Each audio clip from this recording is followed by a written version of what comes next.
Paul Perez is the president of the National Border Patrol Council. He joins us here in Washington, D.C. So we don't know what the future holds. Maybe the protesters are looking at this and saying, wow, there's a lot of overwhelming force out there.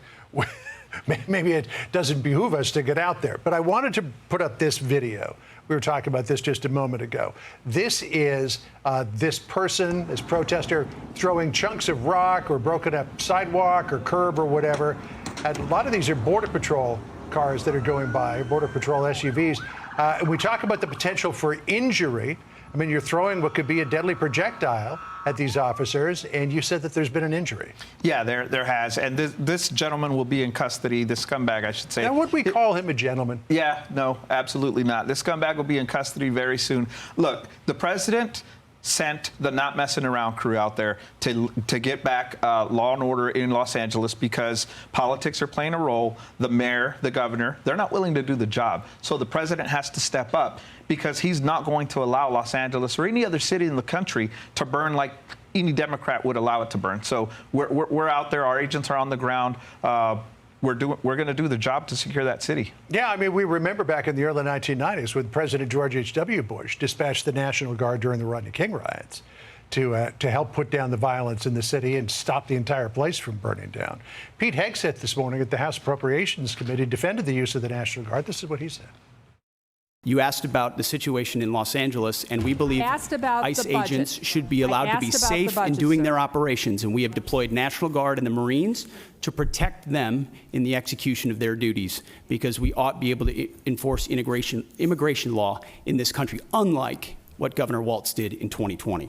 So the situation is that ICE is going through its law enforcement process, its mandate, to get illegal criminal aliens out of the country. These are people who are wanted for crimes, people who already have a criminal record. And you've got people in Los Angeles, including the leadership on the political level, saying, no, no, no, no, no, you can't do that. And then people come together on the streets, and it looks like there's a degree of organization to this because some truck drove by and dumped out a whole bunch of gas masks. That just doesn't happen spontaneously. So they're getting in the way of the federal government enforcing the law. And should the federal government have the ability to be able to put in whatever resources are necessary to protect their agents who are doing that? 100%. It's no surprise that they're out there apprehending these criminal aliens because this is what President Trump campaigned on. Everybody knew exactly what we were going to do. We were going to go out there and we were going to fulfill his campaign promise to get these people off the streets. And they're doing that. And the politics is just getting in the way. It's rhetoric. These are paid agitators. They're not that organized on their own without being paid to go out there and just like you said, drop off gas masks and do everything they can.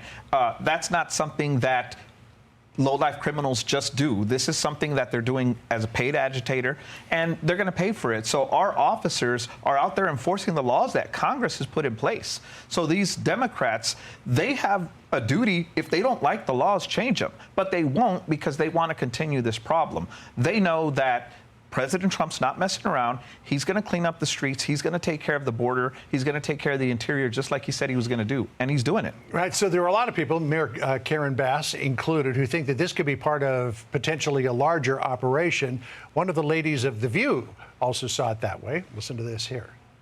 Trump is militarizing that state as a test run, to make sure that he can do it in places like New York, that he can do it in other sanctuary cities. And so there is a plan to this, in my view.